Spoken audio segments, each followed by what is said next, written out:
আমি মন্ত্রী ছিলাম, চোর মমতা বলতো যে একটা চাকরি দিতে গেলে 25,000 বেতন দিতে হবে, 4টে ভোট পাবো।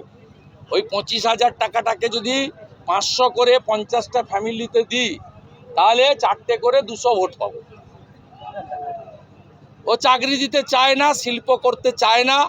এই কালিন্দী অঞ্চলের 1000 মানুষ, কালিন্দী, সটিলাপুর, বাদলপুর, পালধুই, আপনি যে অঞ্চলে যাবেন এই পাশাপাশি সব অঞ্চল থেকে অন্তত 1000 ছেলে পাবেন, যারা স্ত্রী, পুত্র, পরিবার, বৃদ্ধ বাবা মাকে ছেড়ে দিয়ে পরিযায়ী শ্রমিক হিসেবে অন্য রাজ্যে গিয়ে কাজ করছে।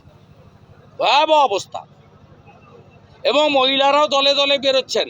আমরা তাদের কথা দিয়েছি, শিবরাজ সিং চৌহানের মতো পশ্চিমবঙ্গে বিজেপিকে আনুন, লাডলি বহিন চালু হবে।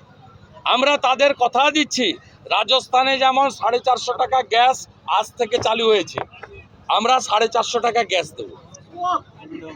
আমাদের বিজেপি সরকার করুন, মোদি গ্যারেন্টি।